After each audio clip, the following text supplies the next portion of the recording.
At the local hospital, Shin is napping in a staff's lounge since he pulled off an all-nighter while the other staff keep trying to wake him because his phone is ringing.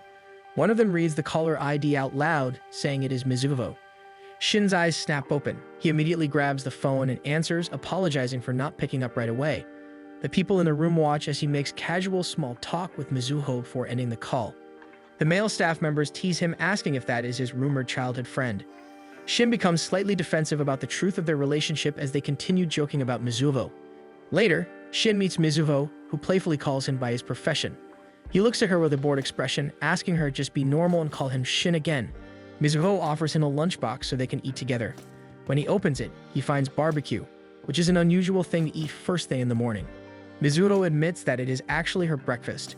They sit down and Shin watches her eat while she explains that she needs the extra protein to build stamina for her meeting with an artist later. She begins talking about how the new story is shaping up and confidently declares that it will be a hit. She grows so enthusiastic that she starts choking on her food. Shin immediately hands her a drink and reminds her about their agreement to meet everyone for the fireworks festival by the Seagull statue at 6 in the evening in 2 days. Mizuho calms down and tells him not to worry. She adds that everyone is surprised Shin managed to take half a day off to attend the festival, since he is the busiest among their group. Mizuho stands and walks a few steps away, growing wistful as she thinks about their last festival together. It happened 10 years ago, when they almost couldn't attend because of the pandemic. The event still pushed through, and it became an important shared memory for all of them. Shin watches her back, stubbornly curious. Mizuho checks the time and says she has to leave. She promises to see him again in 2 days, but before she goes, Shin asks if she has been in contact with Kazuki. Mizuho freezes and then gives him a small, clipped smile as she admits that she has not. Shin asks if they can talk privately later after they attend the festival. That evening, Shugo and Iru finish dinner and chat casually, both missing Mizuho since she couldn't join them this time. They mention that Mizuho seems to be in a particularly good mood lately. They then shift the conversation to Kazuki, as he has been absent from their lives as of late. Iru says he is confident that Kazuki will not show up at the festival. He and Shugo talk about Kazuki's career, recalling how the last time they heard, he was overseas on a business trip. It has been 3 years since either of them last spoke to him. Kazuki apparently suffered from an injury, and even though he is supposed to make a full recovery, he quit swimming and then completely ghosted the group, including Mizuho. Iru is especially upset that Kazuki never even reached out to Mizuho. He vents his frustration and is about to swear that he will make Kazuki pay, but Shugo suddenly cuts in, saying that he will be the one to teach Kazuki a lesson for making Mizuho so upset. The declaration catches Iru off guard since Shugo looks even angrier than he does, as they are all fiercely protective of Mizuho. On the night of the festival, the grounds overflow with excitement. People wander between food stalls and game booths as the air fills with laughter and music. Mizuho walks alone through the festival, her thoughts drifting into nostalgia. She notices a group of boys wearing her old high school's jerseys, and it immediately pulls her back into the past. 10 years ago, she was still in high school, attending the fireworks with her friends. Kazuki had been absent when they watched it together. She remembers running back to school and jumping into the pool to meet Kazuki. She had gotten her uniform drenched in water that evening, but she had managed to spend the last few moments of the fireworks with him. At that time, she believed she wanted Kazuki by her side, no matter how much time passed. A message from Shugo pulls her out of her thoughts. He says he will be late because the person who is supposed to come in to take over his shift has yet to arrive. Iru also messages the group chat, explaining that he is on the train, but will arrive in about 30 minutes due to how cramped it is. Mizuho stares at her phone, unable to believe her luck. She desperately hopes that Shin will at least arrive on time. Instead, Shin suddenly has to deal with an emergency case and rushes a patient into the hospital's emergency room. Mizuho waits by the statue where they promised to meet. While others litter the grounds with friends and loved ones, she remains alone. The fireworks begin, and she watches them from her spot, feeling lonely. Then she hears the familiar jingle of a bag charm. For a split second, she believes it is Kazuki. She turns, only to see a similar bag charm she had given Kazuki hanging from a young boy's bag. Mizuho feels disappointed and turns back to the fireworks, only to see the familiar figure of Kazuki standing right in front of her. She cannot believe her eyes, but the longer she looks, the more undeniable it becomes that it really is Kazuki. She slowly walks up to him and asks why he is back. Without hesitation and fixing his gaze on her, Kazuki says that he came to see her. Tears well in Mizuho's eyes. 10 years ago, she knew without a doubt that what she shared with Kazuki was a special kind of love. In 2020, Kazuki trains relentlessly in the pool, pushing himself to break his own swimming records. As he finishes, his coach times him and confidently tells him that he keeps improving and clearly has a future as a competitive swimmer. Kazuki rushes outside to meet Mizuho, who waits for him to finish practice and take a shower. His hair is still wet when he reaches her, and Mizuho scolds him for not drying off properly. Kazuki insists he hurried because he did not want to keep her waiting. Mizuho huffs, reminding him that they are only running Christmas errands together, so there is no need to rush. As she starts to leave, Kazuki suddenly tells her that he has made real progress. His coach had said he would likely make the training team next year and even compete in that season's events. Determination fills his eyes as if he wants to say more, but he holds back. Instead, he simply tells Mizuho that he expects her to be there to cheer him on. Mizuho was expecting a different conversation, but nonetheless promises to do so. That evening, Shugo proudly admires the cake roll he baked, claiming it is the best one yet, while Iru teases him for saying the exact same thing every year. As they wait, Shugo complains about how late everyone is. They had sent Mizuho and Kazuki to buy last-minute supplies, while Shin is busy with preparatory school for college. Iru quietly admits that he has a feeling Mizuho and Kazuki will not show up. He explains that whenever he sees the two of them together, he wonders how long their friend group can really stay the same and celebrate parties together. The waiter's words settles over them, until Shin suddenly arrives, apologizing for being late because he stopped somewhere on the way. He clutches a small paper bag in his hand. At the same time, Kazuki and Mizuho are stuck at the train station.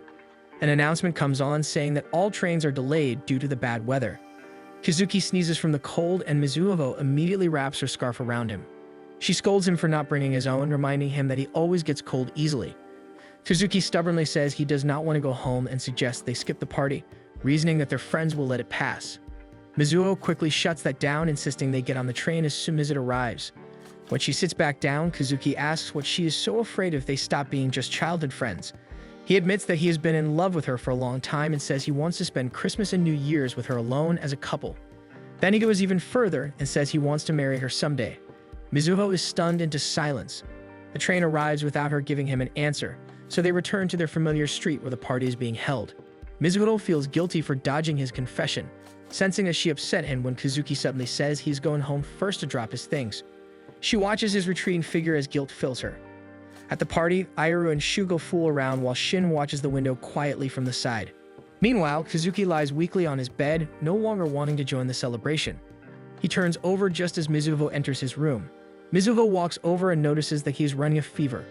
She helps him get more comfortable by helping him take off his layers while gently scolding him for always making her worry. She glances to the ground and he pats her head as she continues to tell them to stop calling her by her nickname and to stop looking at her so lovingly, because it makes her uneasy because her thoughts suddenly get filled with him. Drowsy but elated over the affection he is receiving from her, Kazuki asks her to think about him more. His eyes suddenly look at her like she is the most precious thing in the world. Seeing her teary face, he slowly draws her closer, testing to see if Mizuho will pull back. Their lips almost meet, but Mizuho's phone suddenly rings. She pulls back and answers her phone. She assures Iru that she is fine and promises to join them soon. She moves toward the door, promising Kazuki that she will bring him cake, food, and their friends later, and that he should rest first so he can get better. Kazuki looks at her with longing but nonetheless agrees with her plan. Mizuho hesitates and goes back and kisses him. Kazuki asks what that kiss means, which only leaves her more confused. He leans in and kisses her himself, asking again if she is still unsure. Mizuho can only respond with a blushing face, so he pulls her into another kiss, quietly asking her to stay with him a little longer. In front of Kazuki, Mizuho lashes out at him for suddenly showing up after disappearing for 3 years without contacting any of them. She tells him he cannot just come back whenever he wants because whatever relationship they once had is already over. After saying her piece, she turns and runs away, refusing to hear anything else from him when he calls out to her. As she pushes through the festival crowds, questions race through her mind. She keeps wondering why he ever left her in the first place, and how that unanswered pain continues to haunt her for the past 3 years. As Kazuki and Mizuho kiss that night, Kazuki refuses to settle for a simple one. He pushes Mizuho onto the bed to deepen the kiss, and to his delight, she actually kisses him back. They fail to notice how far they move until they slip off the edge of the bed and tumble to the floor. After realizing what happened, they can only smile, understanding that this marks the beginning of something they both truly want. Mizuho suddenly remembers the first time she met Kazuki. He was just a shy boy who had just moved into the neighborhood. From that day on, their friendship grew and the two became inseparable, and she'd always wanted him by her side more than the others in their group. Even though the nature of her feelings changed over time, looking at him now makes Mizuho realize that she still wants to be with Kazuki. She gently cups his face and Kazuki asks if she still sees him as a younger brother. Mizuho pulls her hand away, stands up, and walks toward the door. She gives him a glance and tells him that from now on he is her boyfriend. Then she leaves, completely certain that she wants to be together with Kazuki. Back in his room, Kazuki stays behind, trying to process the fact that they are officially dating. At the party, the rest of the boys try to enjoy themselves, but Shin keeps glancing out the window, waiting for Mizuho to arrive. Eventually, Iroh goes to look for her and finds her waiting by the front gate. He is surprised but plays it off casually. He brushes the snow from her shoulders and invites her inside, but Mizuho refuses and hands him the food for the party instead. She explains that she cannot stay because she needs to visit Chika, then quickly leaves, leaving Iroh staring after her. Shin later finds Iroh outside and asks what is wrong. As Iroh heads back toward the house, he tells Shin that they should eat the roasted chicken Mizuho had dropped off. He adds that Mizuho had decided to be at Chika's place instead of attending the party. Before going inside, he also tells Shin to always look after Mizuho and Kazuki regardless of the outcome. Shin pauses, needing a moment to understand what Iroh means before following him back inside. Later that night, Iroh and Shin decide to head home, leaving Shugo behind to finish tidying up and to set aside some things for Mizuho for when she returns. After they leave, Shugo sighs, thinking about how Mizuho was the one who wanted to celebrate the most, yet ended up missing the party. He carefully covers the cake for her, disappointed that she did not get to enjoy it together with everyone else. On the last day of school, Mizuho tells Chika that she still wants to talk to Shin about her decision. She is caught off guard when Shin messages her, inviting her to go ice skating after class. After school, they meet at the ice rink. Mizuho struggles to put on her skates, so Shin kneels down to help her. Once she is ready, Shin skates ahead and encourages her to follow. Mizuho pushes off but wobbles almost immediately before slipping and falling onto the ice. She gets back up, and the two move to the side of the rink. They brush the ice off while Shin comments on how bad Mizuho has gotten at skating. Mizuho's curiosity gets the best of her, so she asks Shin why he asked her to go skating with him. Shin admits that he wants to try coming to the rink with just her. Normally, the five of them always go together, and with Iroh and Shugo fooling around, he never gets a quiet moment alone with her. He confesses that he wants to experience the rink as a couple so they can hold hands, drink hot chocolate together, and give her a Christmas present. Even though he knows Mizuho does not like changing the balance of their friend group, he cannot deny his feelings for her. He then asks if he lost to Kazuki. Mizuho is surprised that he figured it out so quickly, but she calmly admits that she and Kazuki are now dating. Disappointment washes over Shin. He quietly admits that he had hoped Mizuho would fall for him before realizing that her heart already belonged to Kazuki.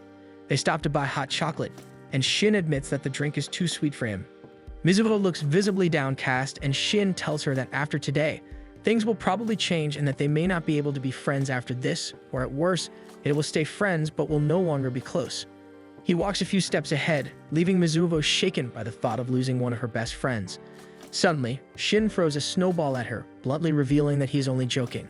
He reassures her that she can always come to him whenever she needs to vent, and that they can stay friends. Smiling, he tells her to cheer up while teasing her lightly. Mizuho bristles and starts throwing snowballs back at him. Shin dodges and throws some back. Watching her with tears he refuses to let fall.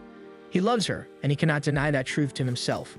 Mizuho has always been special to him, and the thought of losing her makes his heart break.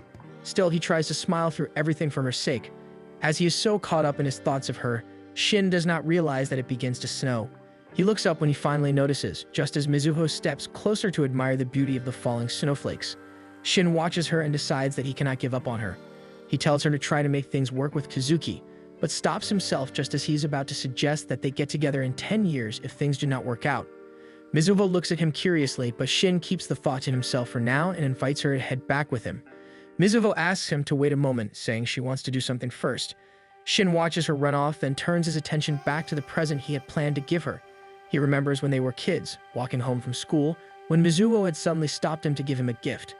She handed him her pencil case, which confused him. When he opened it, he let out a startled scream as a praying mantis scared him. Their friends laughed at his reaction while he scolded Mizuho for giving him a bug. Mizuho apologized sincerely, explaining that she honestly thought he would be happy because he likes animals. Despite the experience, Shin's heart fluttered. He then recalls the time he ran for the student council. Their friends had helped him campaign after school, but Mizuho was unable to attend one event because she had to retake a math exam. Shin waited for her at the train station so they could go home together. When Mizuho arrived and apologized for missing the event, he asked if she felt confident about her exam. She admitted that she was not sure, which reminded him of how he claims he is not attracted to dumb girls. Mizuho sat beside him and handed him a paper bag saying it was a present. When Shin looked inside, he was surprised to find several hand-drawn posters for his campaign. As Mizuho ended up falling asleep next to him, his heart fluttered. She has always done small things like this that quietly warm his heart. He gently pulled her closer so she could rest against his shoulder, letting the train continue on so she could sleep a little longer. Mizuho soon returns to his side, offering him a warm can of coffee as thanks for the hot chocolate, since she knew Shin did not enjoy the drink. Thanking her, he suggests that they should head back before the train stopped running due to the snow. Mizuho had never noticed the necklace he had hung on a snowman. At Cafe River, an older Mizuho waits for Shin, still unable to process the fact that Kazuki has come back after all these years. Shin arrives and apologizes for being late as well as for missing the fireworks festival. He explains that since Iru and Shugo also missed it, the two of them asked him to treat Mizuho today instead, since she went to the fireworks festival all alone. They decide to look at the menu so they can start their meal. After they finish eating, they walk by the river to look at the lights, with Mizuho lightly teasing him about his title as a doctor. Shin admits that he feels bad about missing the fireworks and finds himself thinking about the ones in Kogahama. Mizuho asks where Kogahama is and points in front of them. Shin corrects her, gesturing in a different direction as he explains where the areas actually are. He points to several other locations before adding that they cannot see any of them from where they are standing anyway. He then casually mentions that he recently learned from his mother that Kazuki is actually living near Tsukishima. At the sound of Kazuki's name, Mizuho finally opens up and tells Shin that Kazuki was at the fireworks festival the previous evening. Shin is surprised and Mizuho continues, explaining that Kazuki told her that he came home to see her. She admits that she refused to continue the conversation with Kazuki and had said harsh things to him before running away. Mizuho tells Shin that no matter what Kazuki says, it is already over between them. Shin fixes her with a serious stare and asks if her heart has truly moved on from Kazuki. Her eyes glisten with unshed tears as she admits that she still loves him, a realization that only deepens her confusion. She desperately asks Shin what she needs to do. Seeing the conflict in her expression, Shin bluntly tells her that she should end things with Kazuki, and that he is willing to help her. Mizuho looks at him in confusion. Shin explains that he wanted to say that to her during the fireworks festival, if only he had arrived on time. He then confesses that he still has feelings for her and wants to try dating her. He asks for her permission to confirm his feelings for himself, then pulls her into a hug. All his emotions rush back as he remembers how perfectly Mizuho fit in his arms when they were teenagers, and even now she still feels like she belongs with him. He recalls the moment when they were teens and he wanted to suggest they start dating if she were single again when they were older. Hugging her now, Shin confirms that his feelings have never changed for Mizuho. Shin fixes her with a kind stare and tells Mizuho to take her time with her answer. After school, Iru decides to spend some time alone to think away from home. His thoughts keep drifting back to Mizuho and how she suddenly left without attending their Christmas party. He then spots Kazuki jogging toward him because Kazuki had called out to him. Iru treats him to a drink of water, which he is thankful for. Iru takes in his sweaty appearance and comments on how energetic he is for someone who is supposedly absent from school because of a fever. Kazuki looks unusually cheerful and admits that once his fever passed, he suddenly felt the urge to run. To prove his point, Kazuki grabs Iru's hand and presses it against his forehead.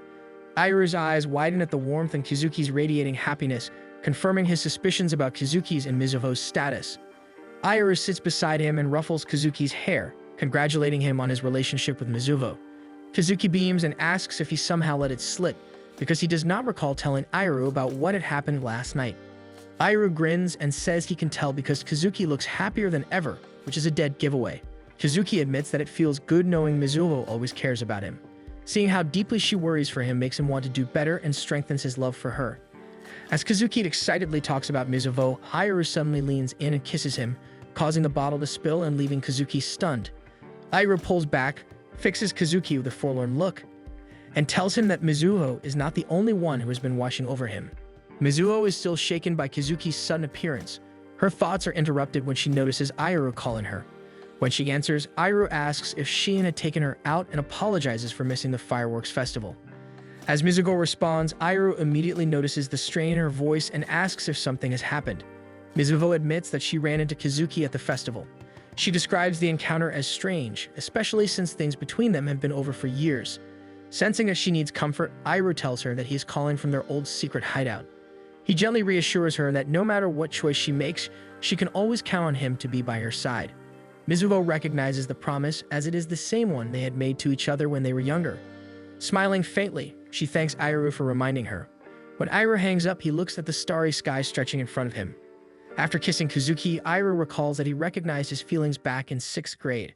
He was on his graduation trip with his classmates, listening as his friends excitedly talked about the cute girls in their year. Iroh could not relate to them at all. A teacher soon entered their room and scolded everyone to go to sleep. As the lights went out, Iroh lay awake, unable to rest. That is when he noticed that Kazuki had rolled over into his bed. Flustered, Iroh immediately scolded him and told him to go back to his own bed, turning away to hide his embarrassment. In that moment, he understood something clearly. While his classmates were drawn to girls, the one he liked was Kazuki. When he returned home from the trip, Iroh asked his mother, Sarina, why she chose his father. Sarina thought about it for a moment before telling him that his father does not have many desirable traits. He is the only person who never judged her. She gently encouraged Iroh to talk more openly about his own feelings, but Iroh refused. As time passed, he grew more hopeless, knowing that Kazuki only had eyes for Mizuho. As they grew older, Iroh became distant from their group. Mizuho and the others worried about him and even asked around school, but no one knew what he had been up to. Around this time, Iroh was involved with a rough crowd and started getting into fights. He was no longer thinking things through as he was in a constant state of confusion. To him, he believed that there was something wrong with him. One afternoon, he wandered into an arcade to pass the time. Even after finishing a few games, he remained bored. That is when he spotted Ammon, his class representative. Iroh approached him, appearing as if they had been good friends. Ammon looked nervous and asked about why Iroh never showed up in school anymore. Iroh ignored the question and instead asked Ammon to lend him some money. When Ammon refused, Iroh tried to pressure him further. He only stopped when he heard Kazuki calling out his name and trying to rush towards them. Iroh felt something stir and he made a run for it. Quickly, Iroh hid back inside the arcade as Kazuki finally reached Ammon. Kazuki could not see where Iroh ran off to, so he asked Ammon if he knew which way he went. Instead of answering directly, Ammon only gave him something vague. Back in the arcade, Ammon approached the machine where Iroh was hiding behind. He told Iroh that the two of them lived in completely different worlds, and that after graduation, they would likely never meet again. Ammon explained that even though they were different, he could tell that Iroh was suppressing his true self. Iroh refused to listen and brushed him off, but Ammon continued, admitting that they were similar because he too was hiding who he really was. After Ammon left, his words only agitated Iroh further. Fueled by frustration, Iroh wandered around and deliberately picked fights with other people, even members of his own gang. It was Toya who eventually found him and put a stop to him beating one of his members by tightly grasping his bleeding hand. Toya told Iroh to go home, saying that this kind of world did not suit him. Iroh spat in Toya's face and declared that he did not want to go home. He added that he doesn't even have a home to return to. In truth, he desperately wanted to escape the world he had dragged himself into. That evening, Toya brought Iroh back to his flat to clean and bandage his wounds. Iroh learned that Toya was still in high school and lived alone. His mother had left with another man and his father was rarely home because of work. Iroh scoffed and called Toya an idiot for letting him into his flat. He reasoned that he could easily steal something and run away. Toya only shrugged and reassured him that Iroh was not the kind of person who would steal from him. He claimed that he could understand people simply by looking at them. Toya tossed Iroh a change of clothes and told him he could get changed and even stay the night if he wanted. Intrigued, Iroh asked if Toya could see through him. The words spilled out before he could stop them. Iroh confessed that he thought he liked men and that it felt wrong to him. Toya stared at him for a moment before calmly saying that he was not weird at all. He pointed out that Iroh always looked pained whenever he fought others. Toya gently patted Iroh on the head and told him to get some rest. That night, Iroh slept on Toya's couch, quietly crying as he stared at a photo of Kazuki on his phone. For some reason, Toya's words hurt more than any punch because they exposed the truth he had been hiding. Despite his initial struggle to fall asleep, it was actually the first night Iroh managed to rest well. The next morning, Iroh was still asleep on the couch while Toya went about his routine. Toya stepped closer to adjust Iroh's blanket, but noticed Iroh's phone ringing beside him. On the screen, it showed Iroh had several messages and calls from his family and friends. Later that day, they met up with the rest of their group. Many of the members were dissatisfied and eager to start a fight with Kenzaki's gang, but Toya firmly refused to let anyone cause trouble. Iroh watched as the other members argued over what to do. On his phone, he saw that he had several missed calls and text messages from his mother and friends. Toya noticed Iroh looking longingly at his phone and encouraged him to answer it, noting that Iroh's family and friends must have been worried about him. Iroh ignored his suggestion and instead went up to Toya.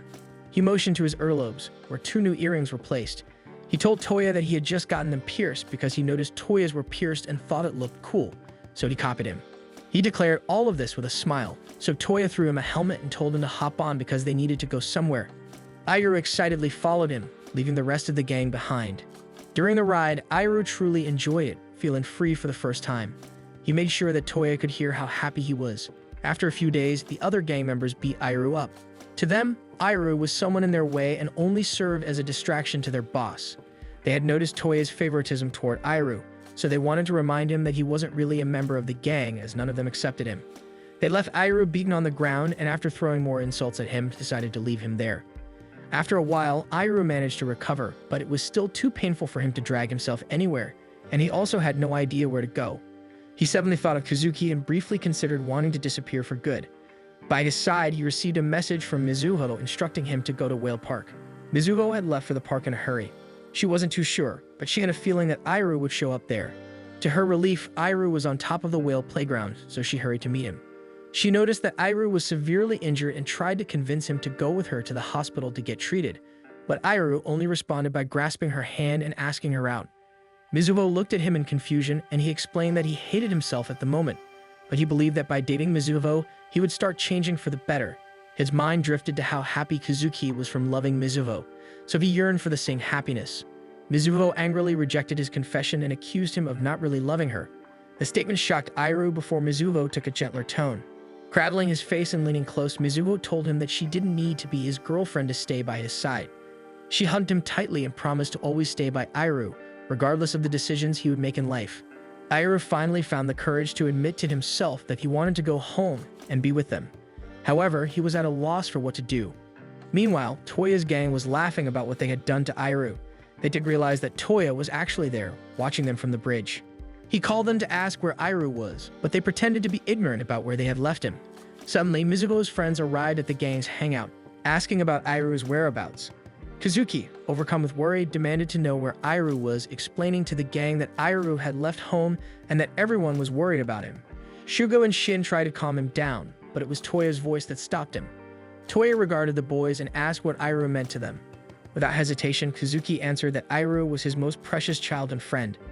Toya noted the determined look in Kazuki's eyes, understanding that Kazuki was probably the boy Airo really loved. He began leaving the scene and announced that he didn't know where Airo was since Airo hadn't told him anything. However, he shared that he now understood what Airo was feeling and why he didn't want to go home. He told Kazuki and the others that Airo really loved all of them and that he was scared. Toya ended up driving home alone that evening. Airo hadn't gone home to his friends right away. He eventually got caught in a gang fight. Luckily, he managed to remain unscratched and was hiding from the police when Toya found him and helped hide him. Toya tried to convince him to head home again, explaining that this kind of world was not where Airo belonged and that he should return to his childhood friends. Airo argued that Toya's gang had started the fight, so he had actually been on his way to find Toya to warn him. When Toya refused to bring him along, Airo stubbornly insisted on going with him. Toya cornered him and his body language seemed to hint he intended to kiss Airo. The act alone began to scare Airo enough for him to push Toya away. He crumpled into a kneeling position and Toya promised that he wouldn't do anything to Airo. He began to get ready to head out and asked Airo if Kazuki was the one he liked. Before he left, he told Airo that Kazuki would not run away from him if he confessed and encouraged Airo to face his feelings. When Airo heard the roar of the engine, he turned to scream at Toya to stop, but it was already too late. Now, Airo has confessed and even kissed Kazuki. After a moment of silence, Airo abruptly gets up and apologizes for scaring him. He begins to walk away, insisting that he doesn't need a reply. However, Kazuki shocks him by grabbing his hand and rejecting his confession. Kazuki explains that he can't go out with him because he loves Mizuho. Still, to Kazuki, this doesn't change the fact that Airo is his precious childhood friend. He confesses that he still wants to walk to and from school together, go to the beach, and continue doing all the fun things they usually do. He then asks Airo if he's allowed to stay by his side, even if he isn't his boyfriend. The request reminds Airo of the promise Mizuho once made to him. Airo's eyes begin to fill with tears as he tightens his grip around Kazuki's hand. He confirms that he still wants Kazuki to be part of his life. As Shugo prepares his restaurant for opening, he gets a visit from his older brother, Togo, who jokingly places an order the moment he walks in. The brothers exchange playful banter, their familiarity evident in every word. As Togo looks around, he notices how clean and well-maintained the restaurant is, clearly impressed. Shugo boasts about both the place and himself, proudly declaring that he always gives his best when it comes to cooking. After a beat, Togo casually asks how Shugo's personal life has been lately, especially now that Kazuki is back in town. Shugo mutters something under his breath, but Togo doesn't quite catch it. Instead of repeating himself, Shugo turns away and serves Togo an entire baguette.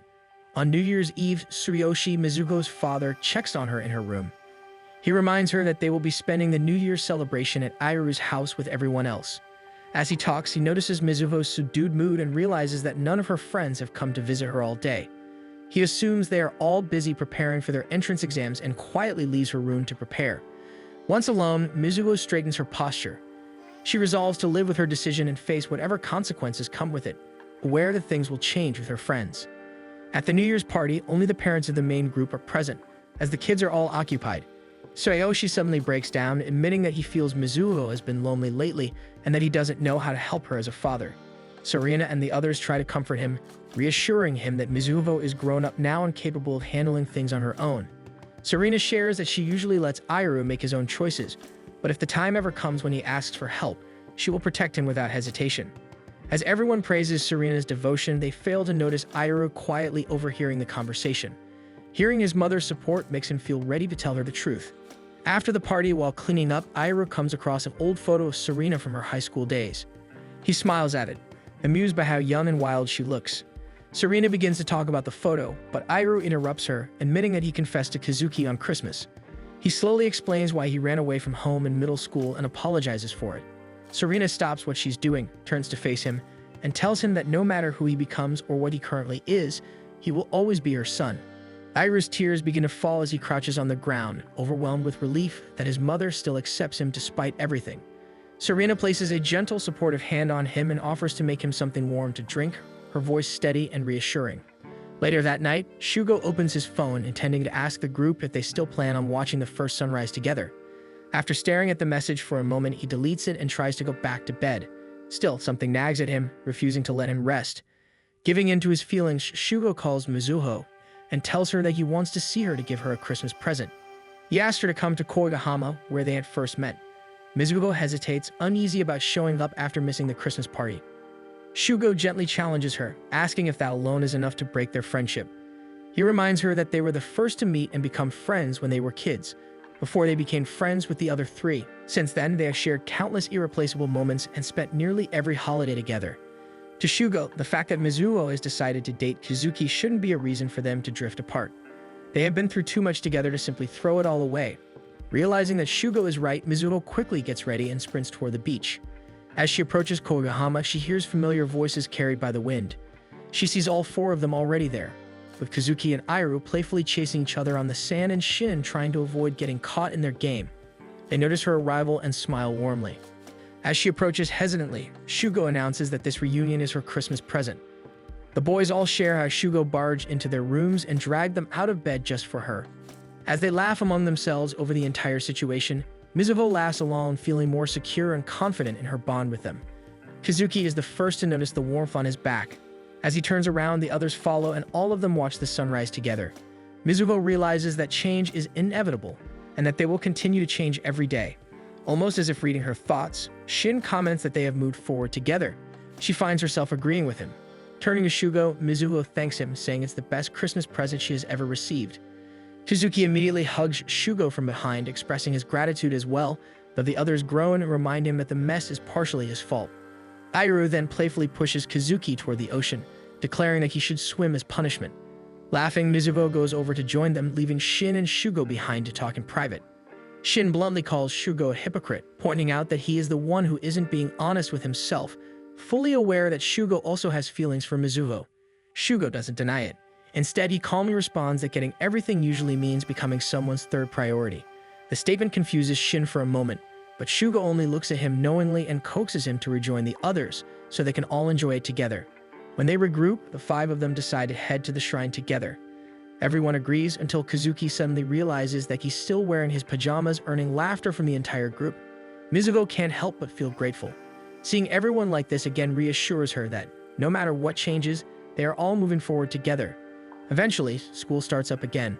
One afternoon, Mizuho overhears a group of girls talking about how much they want to see Kazuki's face before heading home. Listening to them, she feels a small ache in her chest, reminded of just how popular Kazuki is. Deciding to avoid overthinking it, Mizuho starts heading home alone, only to be suddenly pulled into Kazuki's arms. Grinning, he asks why she's planning to leave by herself and they're dating. As he insists they go home together, Mizuho blushes, reminded once again of the change in their relationship. She wonders why she can't be as honest and confident about her feelings as Kazuki is. Earlier, before she had gone to the lockers, Shugo had pretended to complain about receiving too many chocolates for Valentine's Day, much to Mizuho's annoyance. Airu then surprised her by revealing that he had organized a group karaoke outing along with a chocolate exchange with other people, impressing her with how sociable he is. The boys later wonder where Shin disappeared to, and Mizuho explains that he went straight to cram school. Meanwhile, Shin was spending the afternoon turning down girls one after another, all of them failing to give him chocolates. As the day winds down, Shugo prepares to head home, but casually tells Mizuho not to expect chocolates from him. Confused, she asks why, and Shugo explains that he can't give chocolates to someone else's girlfriend. Mizuho accepts the explanation, but Airu notices the faint, troubling look lingering on her face.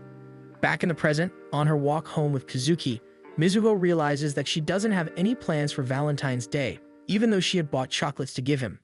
Her thoughts feel scattered, lingering on everything that has changed between them. Kazuki notices that Mizuho seems distracted. He gently grabs her hand and cheerfully tells her that he's happy, saying that Mizuho finally belongs to him. The words catch her off guard. Without thinking, Mizuho pulls her hand away, shocking Kazuki.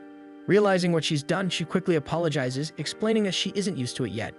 Embarrassed, she steps forward and urges them to keep walking. When she gets home, Mizuho collapses onto her bed, burying her face in her pillow as she grumbles about her reaction earlier. Her eyes drift to her desk, where the chocolates still sit untouched. She regrets not giving them to him. Deciding she can't just leave things like this, she sends Kazuki a message asking him out on a date that Sunday. However, he replies that he can't make it since he'll be starting his training camp tomorrow, which runs until the 16th. Mizuho is shocked, realizing she hadn't remembered him mentioning a camp at all. After a moment hesitation, she simply sends him a message telling him to do his best during training. The next day, Kazuki rereads the text, feeling the quiet disappointment that Mizuho hasn't contacted him since then. At the same time, Mizuho is equally frustrated with herself, still upset about letting go of his hand during their walk home. She goes to Airu's place to return his missing earphones. Airu immediately notices that she looks down and asks what's wrong, but before she can answer, an incoming video call from Kazuki lights up her phone.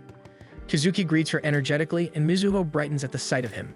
Before they can say much, his teammates suddenly crowd into view, grabbing the phone and reminding him about an upcoming meeting. Kazuki hurriedly apologizes before ending the call. Airu doesn't miss the disappointment on Mizuho's face. He gently tells her not to think that she doesn't deserve Kazuki, reassuring her that Kazuki loves her deeply and that she's finally living the happiness she deserves. She boards the train with a box of chocolates in hand, deciding that she wants to see Kazuki, even if only briefly, to give them to him. As she heads toward the training camp venue, she convinces herself that it's important for Kazuki to know how strongly she feels. When she arrives at the stadium, she's overwhelmed by how massive it is and quickly finds herself lost. A coach approaches her and asks if she's a relative of one of the athletes or an alum. When she reveals that she is neither a relative nor an alum, the coach tells her that she isn't allowed inside. Realizing there's no way for her to hand over the present herself, Mizuho tries asking if he can at least deliver the chocolates to Kazuki.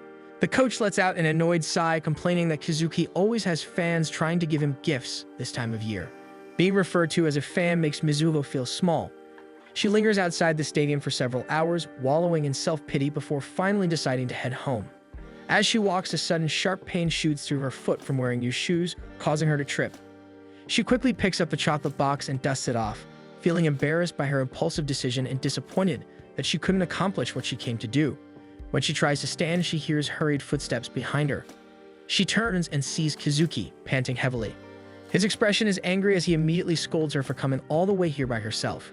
Mizuho panics, thinking she's truly upset him. She apologizes, explaining that she only wanted to see him and give him the chocolates, and that she planned to leave right after. Kazuki scolds her again for doing something so reckless, but his tone quickly softens. He explains that his coach told him a girl was looking for him, and he immediately felt it had to be her. Worried that something might have happened, he ran around searching for her. He pulls her into a tight hug, admitting how scared he was. In that moment, Mizuho recalls Airu's words and finally feels reassured that Kazuki truly loves her. Enjoying the embrace, she softly tells him that she wants to kiss him. Without hesitation, Kazuki pulls back just enough to kiss her properly. When they finally pull away, she smiles and tells him that he smells like the pool. Smiling softly at each other, they lean in for another kiss. During work at the manga studio, Mizuho is distracted and noticeably quiet. Her colleague Sakura approaches her, clearly having something on her mind.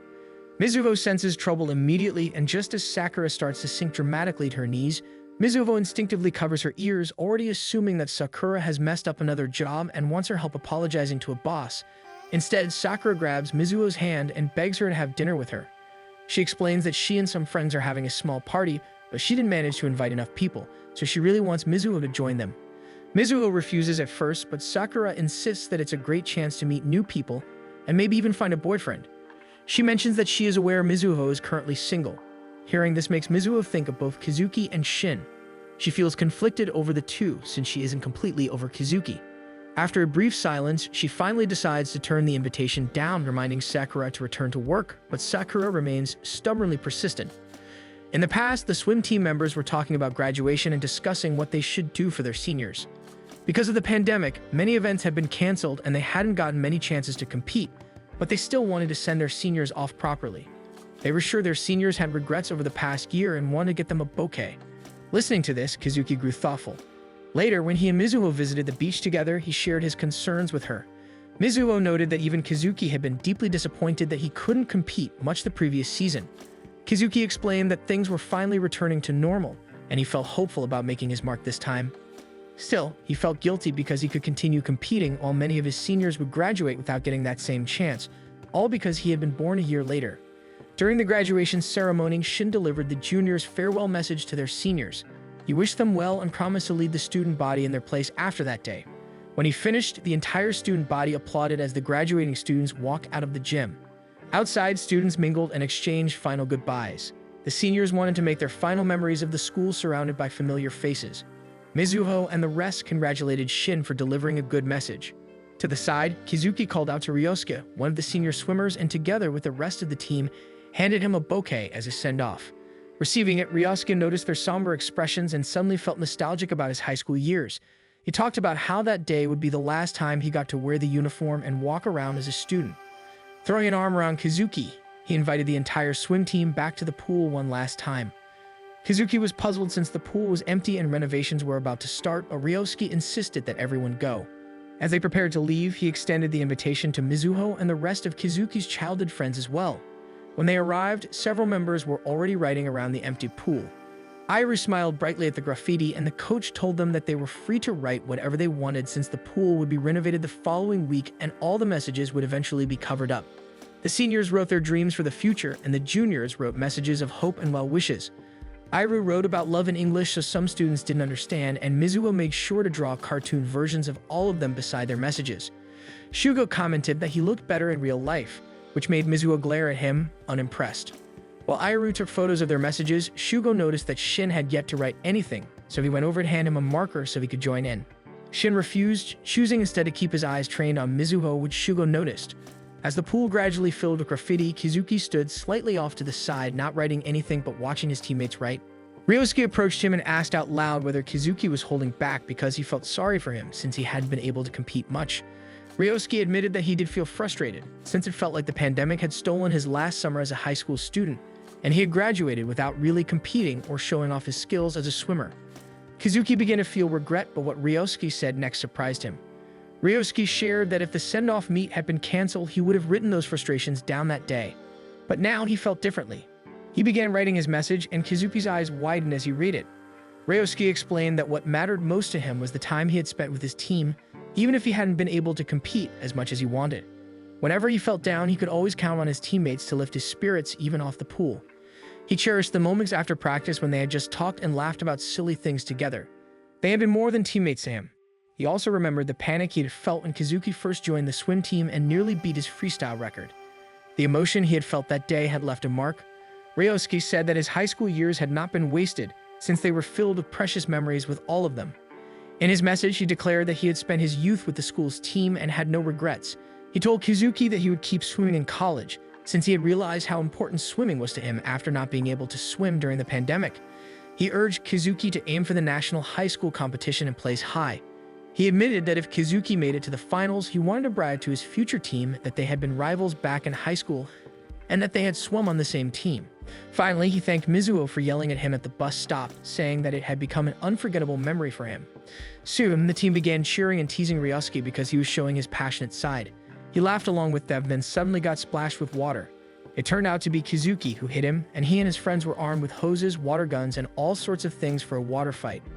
Everyone joined in, congratulating their older members for graduating. The water fight grew more chaotic as everyone threw water balloons and splashed water at anyone regardless of age. Even Shin finally felt lighter from his earlier emotions and chose to join in on the fun himself. He suddenly felt brave enough to write his own message. Picking up a marker, he decided to write one of his own.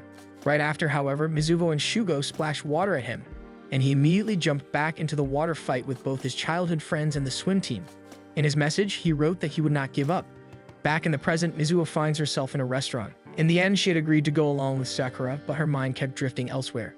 Sakura scolds her for zoning out and wonders if it's because one of the men is late. It turns out the party was somehow organized as a group date. One of the guests asks whether manga editors have interesting love lives. Sakura grabs Mizuho's shoulders and loudly declares that Mizuho has been single for 3 years. As Sakura speaks highly of her, Mizuho realizes that this dinner is clearly meant to set her up with someone new. She gently scolds Sakura for speaking too loudly, then politely engages in conversation with the men in front of her. While they talk, her eyes land on a nearby couple. Seeing them together makes her suddenly miss the time she spent as Kizuki's girlfriend. Uncomfortable, she excuses herself, claiming she needs some fresh air because she feels a little tipsy. As she heads outside, she feels that she has done enough to keep Sakura satisfied for now and decides to leave. But just as she is about to pass the restaurant, she runs into Kizuki, who has arrived with his junior to have dinner with Sakura's group. Before he heads into the restaurant, he sees Mizuho. His eyes widen when he recognizes her, and before either of them can react, they'd find themselves seated awkwardly next to each other back at the table. During dinner, Sakura begins openly flirting with Kizuki, even openly admitting she finds him handsome from every angle. This forces his embarrassed junior to apologize for her behavior, since she has a tendency to flirt with handsome men. Suddenly, a waitress arrives with a cake and asks who the birthday celebrant is. Sakura gestures to Mizuho, who is shocked to realize that the party was actually for her. Sakura admits that she had wanted to celebrate with her, and Mizuho is free to think of it as a belated celebration. As everyone begins congratulating her, she's asked to make a wish and blow out the candles. Kizuki stares at her, and Mizuho doesn't seem happy at all. She draws a blank as she looks at the lit candle, unsure of what she truly wants anymore. Kizuki notices her hesitation and, without warning, leans forward and blows out the candles for her, surprising everyone at the table. This moment is oddly reminiscent of their high school years, when Mizuho had once struggled to decide what to wish for on her birthday.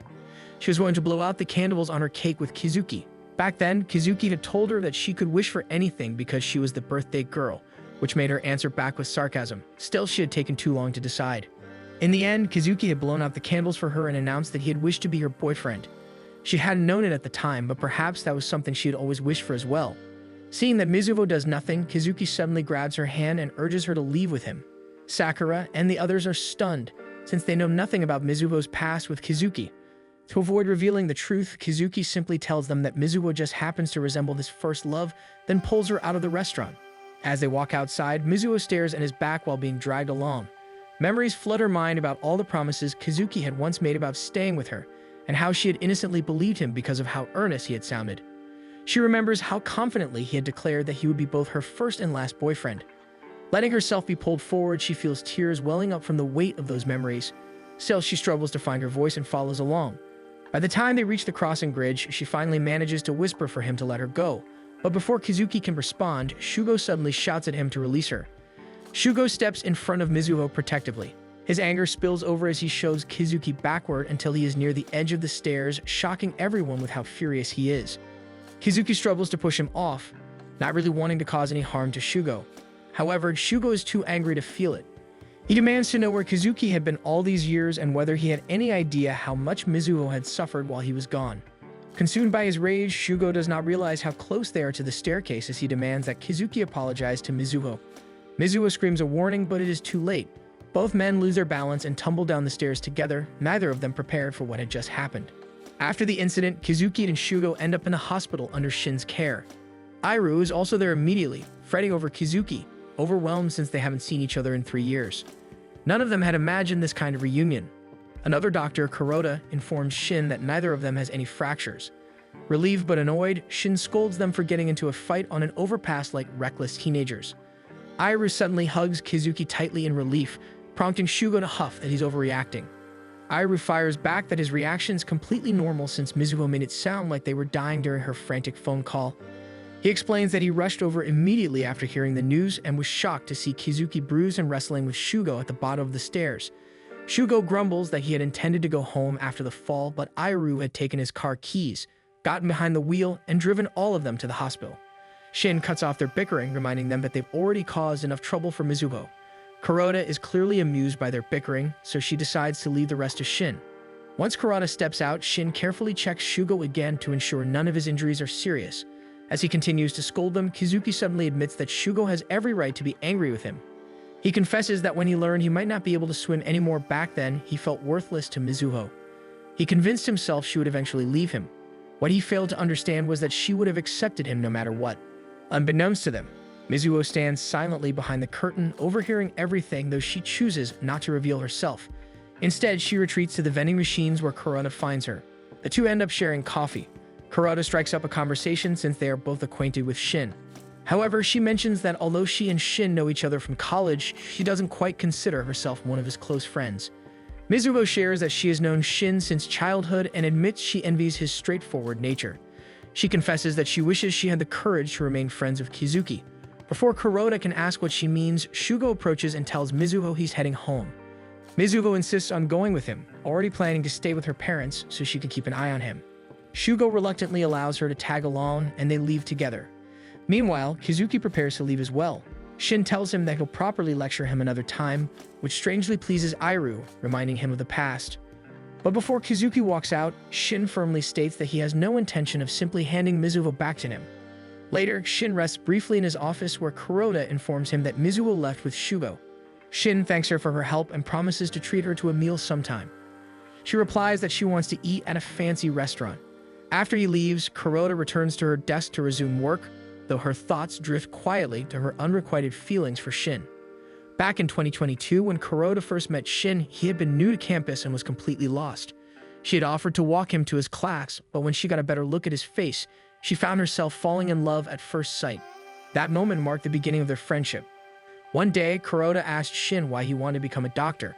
For her, becoming a doctor had been the logical choice because her family owned a hospital, so she was somehow expected to take over once she became a doctor.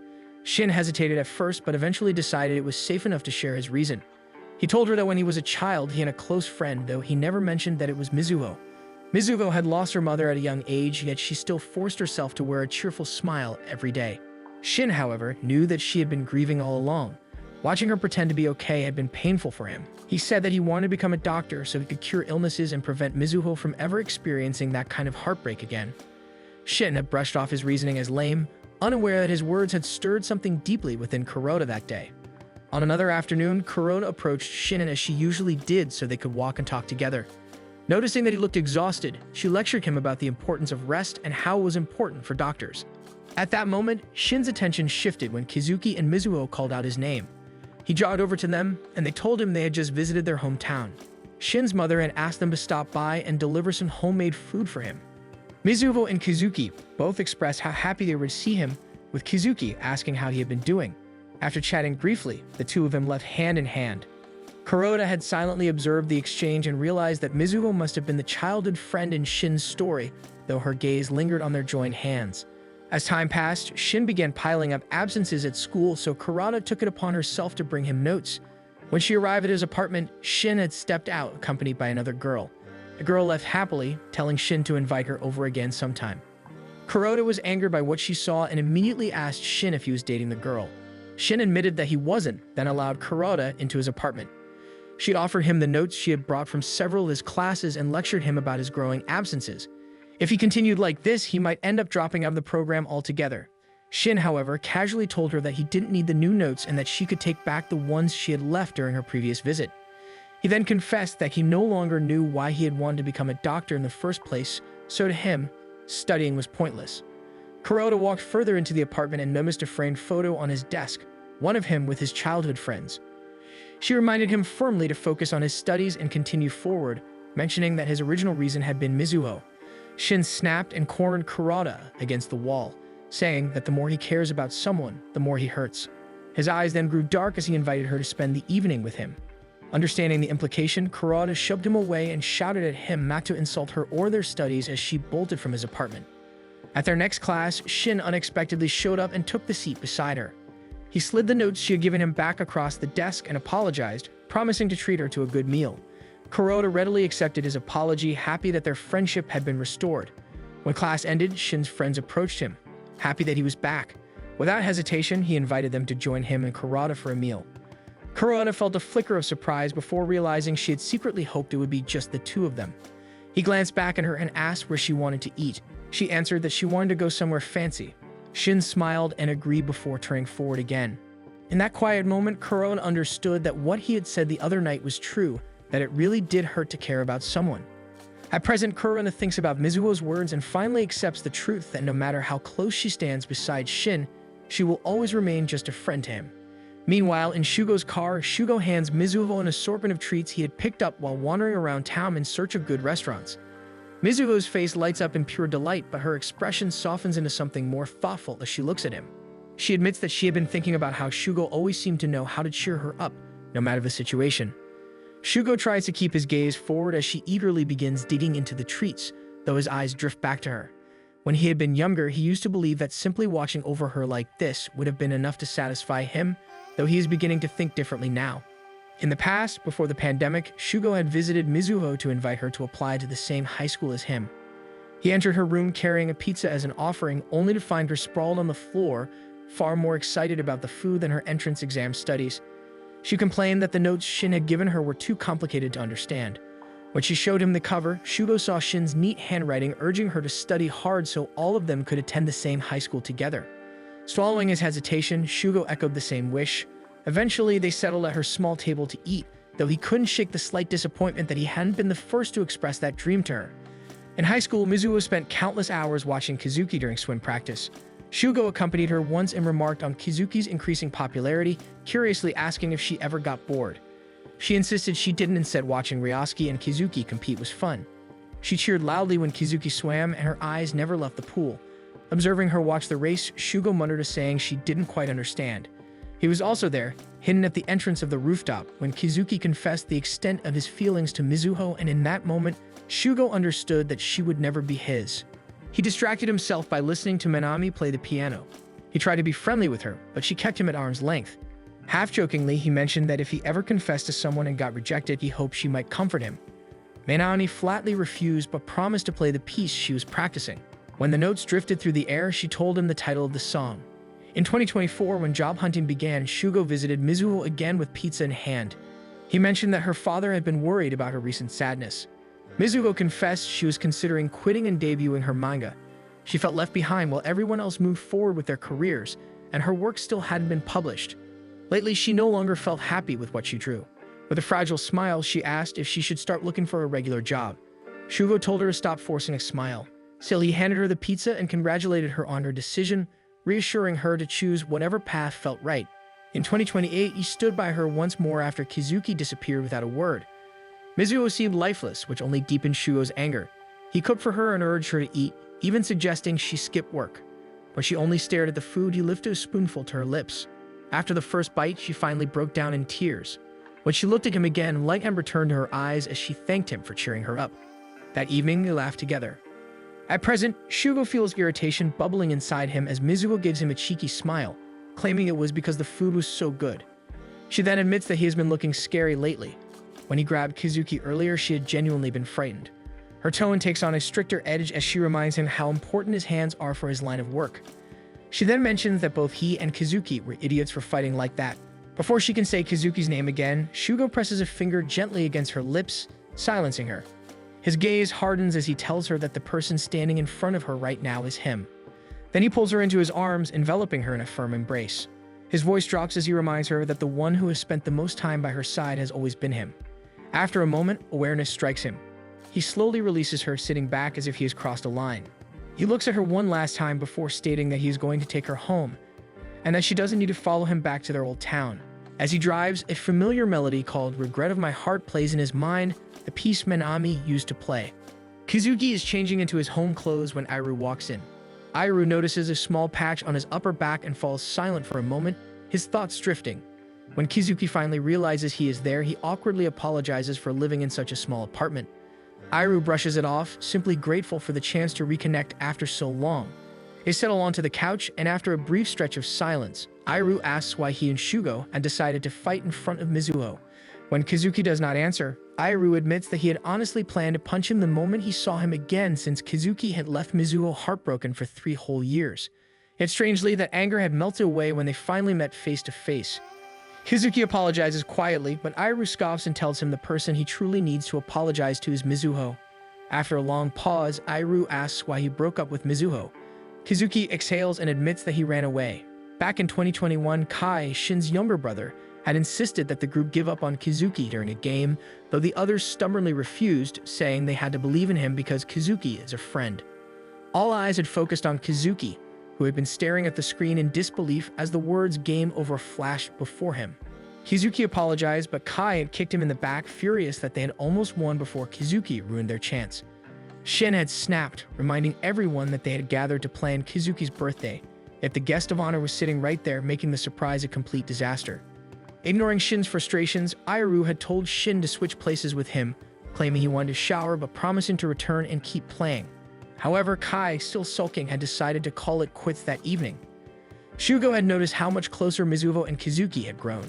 It had begun to feel like they were a world of their own. Shin had noticed too and eventually told Mizuho to head home. She had insisted she had permission to stay, but Shin reminded her it was improper to remain so late in a boy's room if he was not her boyfriend. Realizing he was right, Mizuho agreed to leave, and Shin insisted that Kizuki walk her home. As they stepped out, Airu and Shugo quietly told Shin it was fine not to pretend because it was obvious the relationship was bothering him. Meanwhile, as Kizuki and Mizuho were walking home together, Kizuki had abruptly stopped and pressed a kiss to Mizuho's lips. He had explained that since it was his birthday the next day, he wanted to kiss her on his final day of being 16. They had continued on their way when Mizuho had asked what kind of birthday present he would like. Kizuki had admitted he wasn't sure about a physical gift, but he said he would like to hear her tell him what she liked about him. Caught off guard, Mizuho had confessed that she couldn't put it into words right away. Smiling playfully, Kizuki had gently turned her to face another direction and suggested they take the long route home so she would have time to think of her answer. As they walked, Kizuki had begun rambling about the things he liked about her. He had mentioned how much he admired her dedication to making her dream a reality. He had added that he loved how she supported him, and even how she sometimes showed up in his place with messy hair due to oversleeping. Mizuho had shot him an unimpressed glare, complaining that the last one sounded more like an insult. Kizuki had laughed good-naturedly and stopped by a fence to rest. That was when Mizuho had finally begun confessing her own thoughts. She had admitted it was difficult to clearly explain what she liked about him, but she admired the hope he carried within himself.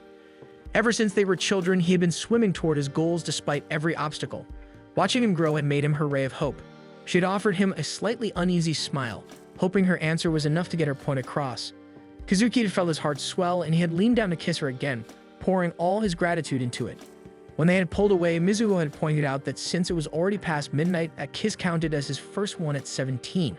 On another day, Airu and Kizuki had spent time near the beach, looking through old photos on Airu's phone and reminiscing about their freshman year. Airu even had a bunch of videos of him that he never knew about. Airu had remarked that Kizuki had been training too hard, but Kizuki had declared he had no intention of slowing down, especially with competition starting again. He had said he wanted to show Mizuho how great he was in competition. On the day of the tournament, as Kizuki stepped onto the pool area, he spotted his friends and Mizuho cheering nearby. He had pointed at her and smiled, and the boys had recognized it as his declaration of victory. When it was his turn to swim, Kizuki felt like everything was within reach, especially with Mizuho cheering him on from the stands. That day, during the competition, he had managed to place first in his heat. Mizuho had cried tears of joy over his victory. In 2022, Mizuho and Kizuki were still together. They were out on a date when Mizuho reminded him of his promise to attend the fireworks festival with her and the others as usual. Kizuki smiled, noticing that she had been lonelier ever since he moved into the dorms to focus on swimming. She denied it, but he only laughed and called her cute.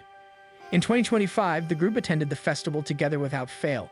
Everyone was present as always, but Airu noticed that Mizuho had changed slightly and decided to ask Kizuki how she had been doing. Kizuki answered that Mizuho had decided to look for a job and had even attended an interview earlier. He also shared that he planned to go to graduate school for sports science. He had not been able to join the Japanese national team for swimming that year, but he wanted to see how far he could go by pushing himself even further. Airu found him admirable and lightly punched him in a good-hearted way. When Kizuki returned to his dorm, he overheard some coaches discussing how his generation was falling behind. They noted that they were referred to as the pandemic generation and had not been able to practice as much as others. That period apparently had been crucial for pushing their limits as athletes.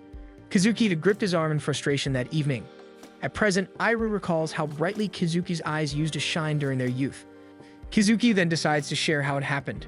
In the same year, after hearing what had been said about him, Kizuki increased his training load and stopped listening to his physician despite repeated warnings. He felt like he knew his body best and could still push it further. During a meeting, he had remained in the pool and knew something was wrong with him.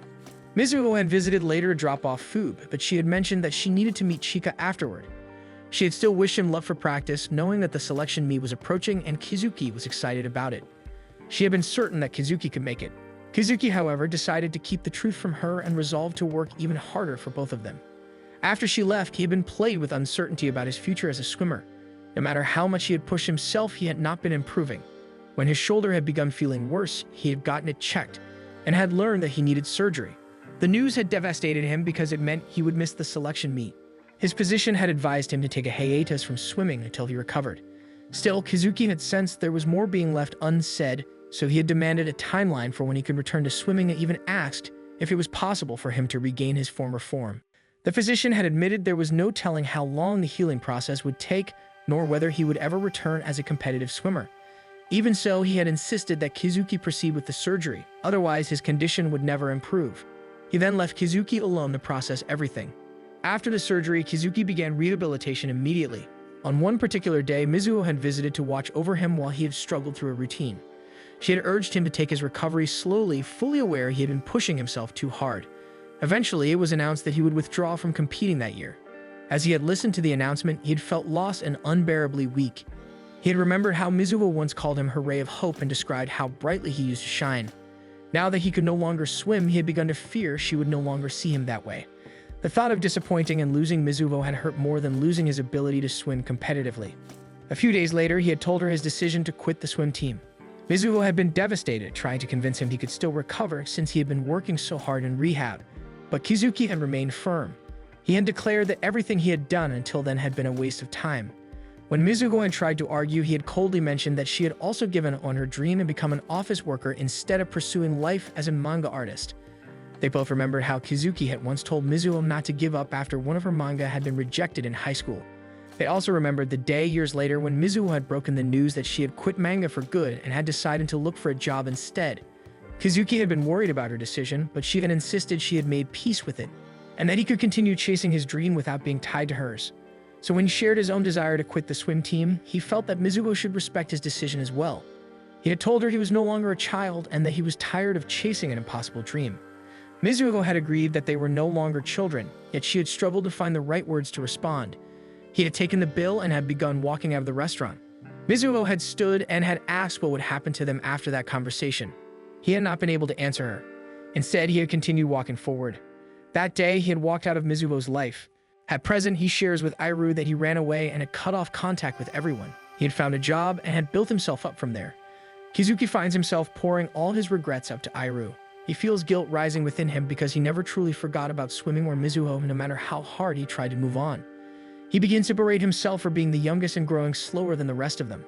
Airu places a comforting hand on his shoulder and tells Kizuki he no longer needs to continue if it is too painful to remember. As night slowly turns into morning, Airu shows him an old keychain Mizuho had given Kizuki. He explains that he picked it up at the spot where Kizuki and Shugo had been fighting and that it now looks worn and dirty. He tells Kizuki that keeping the keychain all this time speaks volumes about his feelings for Mizuho and that he knows Kizuki had never stopped loving her. He tells Kizuki that there is nothing wrong with being the youngest in their group. To Airu, Kizuki was always the most willful, the most honest, and the most eager among them. He had known Kizuki cared for Mizuho the most because he had always kept a close eye on him. Airu says he always loved the Kizuki who moved forward and loved Mizuho without hesitation. He hands him the keychain and tells him that if he truly loves her, he should stand up one more time. Kizuki's hand clutches tightly around the keychain. That morning, Kizuki goes out to jog, his mind recalling Airu's words.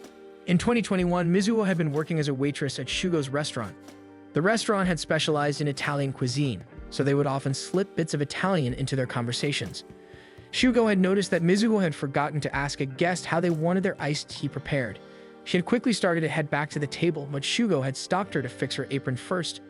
Goro, Shugo's father, had thanked her for helping during their peep months and had even invited her to continue working on slower days. He had promised staff meals and had reminded her to eat the one he prepared for her and Shugo before going home. Mizuho had bragged at that since she loved his margarita pizza, but Shugo had sharply reminded her to work for it. Shugo's parents had smiled at their interaction that day. After the restaurant closed, Shugo had walked Mizuho home. In the distance, they had been able to see fireworks from a neighboring town. As they walked, Shugo asked about the number of shifts she had been picking up. Mizuho had revealed that she wanted to save as much money as possible because Kizuki would be traveling for competitions. She had wanted to go with him to cheer him on. She had known that the upcoming competition was important since it would be his last chance to enter the high school tournament. Shugo had masked his disappointment by teasing that Kizuki's expression would be something to see if he failed the qualifiers. Mizuho had understood he meant no harm and confidently expressed her belief in Kizuki's abilities. Meanwhile, along another part of the coast, Toya had brought Iru to watch the fireworks from afar. Iru had been happy to share the moment and had asked how Toya found the spot. He had also asked why Toya suddenly invited him out, suspecting it was because he had told Toya that Kizuki rejected him. Toya had remained silent, so Iru had confessed that although Kizuki turned him down, he had insisted they remain friends. Iru had spoken fondly of Kizuki and mentioned that he was finally happy with who he was. He had thanked Toya for helping him find himself. After that, he was startled when Toya suddenly pulled him into a kiss. When Toya had pulled away, he had apologized for making a move on Iru, aware that he had previously promised he wouldn't. Still, he had admitted he could no longer stop himself when it came to Iru. He had confessed that he loved him and wanted him to forget about Kizuki. Iru had told him he did not think it would ever be possible for him to forget Kizuki. Toya had decided he was willing to accept that and had drawn Iru in for another kiss. A few days later at school, Shin and Mizuho visited Kizuki in his classroom and told him to wait. Not long after, Shugo and Iru had entered and Shugo handed Kizuki a paper bag the group had prepared for him. Kizuki's smile had widened in excitement, but Shugo and Iru had reminded him not to open it just yet. Shin then warned him that he had been practicing too hard and said he was worried about his health. Kizuki had reassured him that his training hours were getting shorter and that a swimming magazine would be interviewing him soon. He had explained that he was pushing himself because he truly wanted to compete in his final high school tournament. Soon, Kizuki had left for practice and the group had felt a little down knowing they could not all go cheer for him together. Shugo had suggested they grab dinner before heading home and Mizuho and Shin had agreed. Iru declined, saying he had somewhere important to be. That evening, Iru ended up at Toya's apartment. He prepared a simple dinner and felt happy watching Toya eat the food he made. They had been celebrating Toya's birthday, just the two of them. Iru had chatted excitedly about school and Kizuki's growing media attention. When he handed Toya a slice of cake, Toya had asked him to spend the weekend together. Iru had agreed, but he suddenly received a call. From Toya's side, it had become clear that Kizuki was on the other end. Iru had eagerly agreed to spend the weekend with him as well. After the call ended, Iru realized he had double-booked himself and turned to apologize. Toya had expressed his disappointment, pointing out that Iru seemed to talk about nothing but Kizuki. Though Iru had apologized, Toya had stepped out of the apartment. Iru had regretted bringing up Kizuki again, and he had felt terrible for hurting Toya that night. At present, Iru looks fondly at a photo Toya took for a magazine. He reflects on how much of a mess he used to be. Shugo calls his attention back to the table just as Mizuho finishes preparing their drinks. Iru initiates the toast, but he cannot hide his disappointment that only the three of them are present. Shugo explains that Shin is still at work and he has no idea what Kizuki is doing. Iru grimaces, knowing Shugo is still bitter about Kizuki's return. He had hoped they could all gather like old times, especially since he is returning to England next week. Iru decides to share his own news that he and his boyfriend are getting married, though he does not mention his name. He holds up his engagement ring and explains that since they are both Japanese, their marriage cannot legally be recognized. Still, they plan to live together and hope that others will acknowledge them as a married couple in their own way. Mizuho responds with nothing but happiness and wholehearted support. She excitedly asks what kind of boyfriend Iru has. Iru laughs and says he is serious and someone who practically knows all of them already because of Iru's endless childhood stories. He admits that he hopes one day they will be able to get married in Japan like everyone else. By sunset, Shugo walks Mizuho home. As they stroll, they joke about how much they drank during their small reunion. Shugo remarks that a clear sign they have become adults is that one of them is already getting married. As they walk, his thoughts drift back to when they were younger, to the days when Mizuho worked part-time at his family's restaurant. She was eating the pizza Goro had prepared for the staff meal and had praised him endlessly. Goro then walked over to Shugo, who was cleaning the dishes, and teased him, saying he needed to learn to make pizza as great as his someday. Shugo did not see the point, but Goro merely chuckled, then whispered to Shugo that he could win Mizuho over with excellent pizza, and maybe she would even marry into their family. Goro was aware of Shugo's crush on Mizuho and fully supported him, encouraging him to act on his feelings instead of keeping them hidden. At present, he wonders if he should take Goro's advice after all. He whispers her name, and when she turns her attention to him, he hesitates. Instead of confessing, he dismisses the thought and chooses to continue their familiar walk, just like they always have. In the past, Kizuki had managed to make it past the qualifiers, and the school had celebrated that as a win. However, upon his return, he shared that he had not won the overall high school competition. Still, many fans went to see him as he was interviewed by a local TV station. His friends watched him from a distance, and Iru even shared a photo of himself and Kizuki for views. They discussed how Kizuki's future was practically set at the moment. They then began talking about their own dreams. Shugo admitted that he did not have a particular goal in life and just wanted to live a simple life as a salary man. He openly told Iru that he envied him for being popular, though Iru claimed that popularity could be fleeting. Iru then asked Chika about her goal, and she shared that she was planning to go to pharmaceutical school to earn a license, which shocked some of them.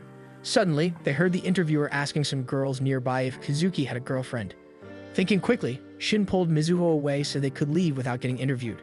When they left the school gates, they saw Togo waiting for them. Apparently, he was there because he needed to show Shugo something. Shugo grumbled, thinking Goro was sending them on an errand, but he got in the car anyway. During the trip, he continued to complain, but Togo suddenly turned serious and told him to remain calm because he needed to tell Shugo something important. After a brief pause, he finally told Shugo that Goro had passed away. During the funeral services, Shugo's friends and their parents were present. Despite people crying in front of him, Shugo remained polite, not shedding a tear and thanking everyone for their time. As Mizuho and the others walked home, they were bothered that Shugo did not look like he was grieving. Iru asked Mizuho if they had been of any help to her when her mother, Kaho, had died. Mizuho confirmed that they had because they had stayed by her side, so she was now alone. Once she returned home, she looked at an old family photo and asked Kaho how she could help Shugo. The next day, Shugo and Togo were cleaning up the restaurant. Shugo learned that Naoko, their mother, wanted to keep the place running. He then told Togo that his last words to Goro had been that he did not want any breakfast as he headed to school. Goro had even made him his favorite type of eggs that day. Togo placed a comforting hand on Shugo's head, but Shugo suddenly announced that he had decided to go to culinary school so he could run the restaurant. Togo was against it, insisting that university was the better choice. He moved past Shugo and revealed that he would be the one taking over and that he had already submitted his resignation. Togo reasoned that, as the eldest brother, it was his duty to protect the restaurant and Naoko. He told Shugo he would hire a chef for now and assured him that someday Shugo would find something he was truly passionate about. By sunset, Shugo went near the sea to watch the waves when Mizuho approached him. He shared that he had just finished cleaning the restaurant. He told her about what Togo had said and wondered why Togo was suddenly acting so mature now that Goro was no longer with them. Mizuho told Shugo that Togo had probably already known that Shugo would offer to take over the restaurant because he cared about them. She believed that Togo wanted Shugo to think for himself for once, which was why he had decided to take over. Shugo was briefly taken aback by Mizuho's sudden formal tone, but then he asked her if she believed in heaven. In response, Mizuho shouted at the sky, telling Kaho to take care of Goro, and that in return, Goro should make Kaho his pizzas. Shugo laughed at the gesture, and Mizuho gave him a seashell that she had made into an amulet by drawing 3 stars on it. She told him it was so he could have more blessings and because Shugo was the most important 3-star level chef to her. Feeling himself break, he finally slumped onto her shoulder, allowing himself that small moment of vulnerability. Mizuho then told him that there was a saying that the departed continue to live in the hearts of those they left behind. She shared her own experience and how she could hear Kaho's voice whenever she drew. She then asked Shugo if he could hear Goro's voice. Suddenly, memories of Goro flooded his mind and more tears escaped his eyes as he admitted that he could. At present, Shugo is back at the restaurant when Kizuki unexpectedly arrives. Still not over their fight, he asks Kizuki to leave. However, Kizuki wants to apologize properly. But before he can get the words out, Shugo apologizes first and even gives him his favorite panini as a peace offering. Kizuki eats the meal and admits it is delicious after finishing it. He then helps Shugo with the dishes. Shugo chides him to do his best since Kizuki will be returning to swimming. Kizuki agrees and promises to come crying to him if it does not work out, just like when they were kids. Shugo splashes some water on him and they both laugh. Somehow, to rekindle their friendship, Shugo tells him that he has already made up his mind that he will always protect Kizuki and Mizuho. However, he now wants to tell Mizuho how he feels, so he issues a challenge to Kizuki, and Kizuki agrees to settle it between them. One evening, as Kizuki jogs, he remembers how he ended things with Mizugo. The memory of how hurt she looked fills him with regret as he pushes forward. That same evening, while checking a manga she needs to edit, Mizugo receives a call from Tsuyoshi, her father. She is surprised that he is calling her at such a late hour, but Tsuyoshi is only worried because he thinks she is not taking care of herself. He coughs a lot during the conversation, which worries Mizuho. He admits it has been happening more frequently and thinks it is a sign that he is aging. Tsuyoshi then tells Mizuho that he recently heard that Kizuki quit his job. Mizuho is shocked and lowers the phone. At that moment, she receives an email informing her that her request to interview a swimming team has been accepted. On the day of the interview, she brings Megu, the mangaka of an upcoming romance manga. The field day was originally arranged for Megu as a way to research how swimming teams work. When they enter the swimming club halls, Mizuho feels a wave of nostalgia hit her. Megu notices and asks about it, so Mizuho shares that a child and friend learned how to swim there. They reach the observation deck leading to the pool, giving them a view of the pool. Megu and Mizuho look toward the pool and spot Kizuki talking to a coach. The man guiding them tells them that Kizuki will be the interviewee for Megu's work. Mizuho's eyes tremble as she recognizes Kizuki and realizes there is no way out but to speak with him today. She suddenly gets flashbacks of when they were younger, when Kizuki was just learning to swim, when she jumped into the pool after him, those tender moments when he confessed his love, their first kiss, what high school felt like, how she eventually responded to his feelings, and how right it felt to be his girlfriend. Mizuho watches him do his laps and shuts her eyes to prepare herself to face him. When Kizuki finishes his lap, he looks over at the viewing deck and recognizes Mizuho. Megu notices the gaze and turns to Mizuho, who looks like she's having an inner battle. Megu realizes that they know each other. During the interview, Megu manages to get a lot of information and thanks Kizuki for his time. Kizuki remains kind and polite and admits that his information might not be fully updated since he only recently returned to swimming. He shares that he quit because of a horrible shoulder injury. He lost his will to do anything and even push away the people he considered precious to him. Mizuho's fists clench around her bag as Kizuki tells Megu that he does not want to run away anymore. That is why he is returning to swimming and has even quit his job. Mizuho listens attentively, shocked that Kizuki is serious about coming back. Megu asks if he has any hesitations. Kizuki acknowledges that it was a risky decision. His gaze lands on Mizuho as he says he wants to prove himself to someone. Megu notices his gaze and glances toward Mizuho while his instructor laughs in a good-natured way, saying that Kizuki's shoulder is still healing. Kizuki whines back that he will definitely fix it. Megu then continues recording as she watches him do his drills. Mizuho watches from afar, admitting to herself that Kizuki is truly dazzling when he swims. By sunset, Mizuho and Megu leave the swim club. Megu thanks her, explaining that she wants to use today's interview to build a rival for the protagonist in her manga. She then fixes Mizuho with a curious stare and asks if the childhood friend Mizuho mentioned earlier was actually Kizuki. Mizuho gasps in surprise that Megu managed to guess correctly. Megu even adds that Mizuho seemed unaware of his comeback and guesses that Kizuki was probably her high school boyfriend. Before Mizuho can answer, Kizuki calls out her name and runs toward her. He grabs her wrist and confesses that he misses her. Suddenly, Megu exclaims that she's bursting with creative energy, making Kizuki and Mizuho pull away in embarrassment. Megu announces that she will take her leave so she can start working on her storyboards. Once she is out of earshot, Kizuki immediately apologizes for disappearing from Mizuho's life for 3 years. But Mizuho only says that she is surprised he returned to swimming. She admits that she is mostly mad at herself for never trying to understand him when he told her he wanted to quit. She realizes that her words probably pushed Kizuki into a corner. However, Kizuki denies it. To him, her words were encouragement, and they were the exact reason he decided to return to swimming. He declares that he wants to be a swimmer again. Kizuki admits he is not sure if he will ever return to his peak, but he wants to reclaim everything he has lost. He mentions that one of his goals is to make her fall for him again. A few days later, Megu submits her new storyboards. Mizuho stares at them in defeat because they remind her of her own high school romance. The work is good, but it frustrates her because it reminds her of her past, so she groans out loud. Sakura notices her turmoil but does not really comfort her. Instead, Sakura tells her to snap out of her slump quickly so she can help her with something. Mizuho leans over Sakura's desk to see what she is editing. She notices 2 male characters on the panel. Sakura explains that the female lead has been confessed to by 2 characters, and she does not know how to progress the story. Mizuho then remembers Shin's recent confession and the way he held her as if she truly mattered.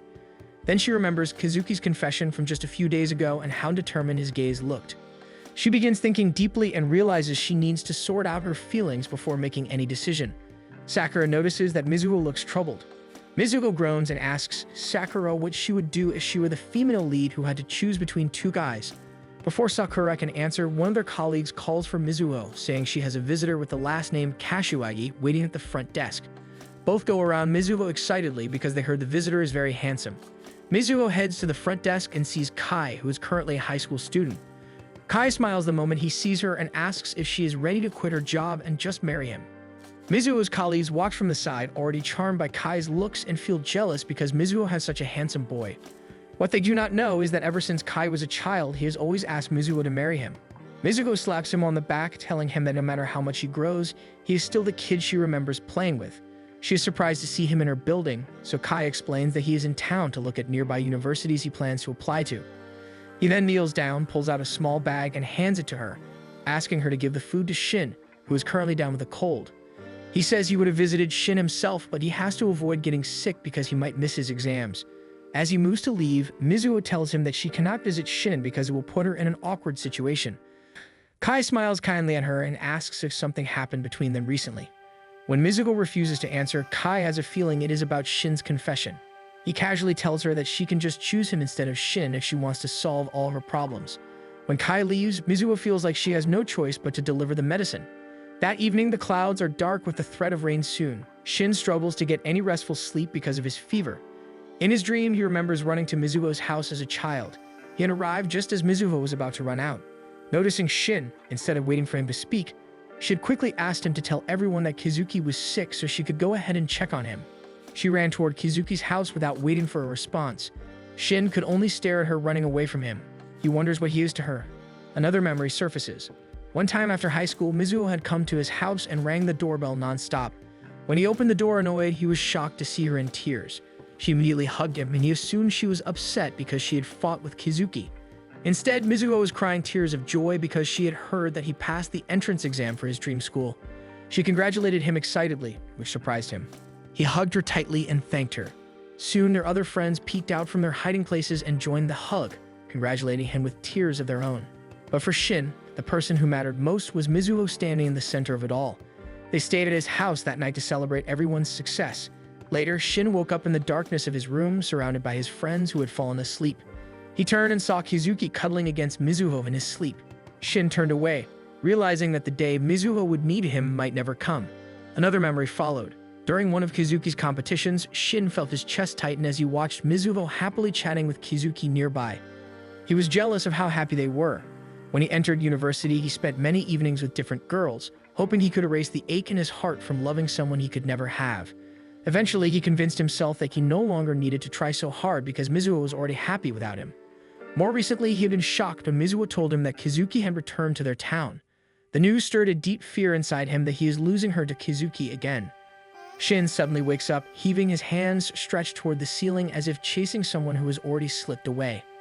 As he calms his breathing, he is startled to see Mizuho sitting near his coffee table. Mizuho notices that he is awake and tells him that his fever is still bad. Still shaken from his dream, Shin says his fever should break soon since he has already taken medicine. Mizuho smiles kindly and mentions that Kai asked her to deliver some food for him, which she has already placed in his refrigerator. Thinking that he will be fine, she makes a move to leave, but Shin suddenly grabs her wrist and begs her to stay. Overcome with the fear of losing her again, he confesses how jealous he has always been of Kizuki for having her by his side whenever he was sick. He pulls her into an embrace and asks if she is still in contact with Kizuki. Mizuho hesitates for a moment before quietly admitting that she is. Shin pulls back slightly so he can look at her. He tells her that he will never forgive Kizuki for hurting her. Suddenly, he pulls her down onto the bed and pins her there. He asks her to stay with him, leaning closer as he tries to kiss her. Mizuho is too shocked to react, but before Shin can follow through, his strength gives out and he collapses on top of her because of his fever. Carefully, Mizuho slips out from beneath him. She checks his temperature and realizes he is still burning up. A few moments later, she leaves his apartment. Just outside, she unexpectedly runs into Kuroda, who is approaching Shin's door. When Kuroda nears her, she bows respectfully and explains that she only came to drop off food for Shin that his mother, Miki, had prepared. When Kuroda simply stares at her, Mizuho decides it is best to leave. She walks past Kuroda, but Kuroda suddenly asks what Shin is to her.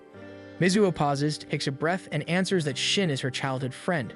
Kuroda looks offended and tells Mizuho that she's being unfair because Shin clearly looks at her differently. Right now, Kuroda admits that she cannot face Shin because of everything that has been left unsaid between them.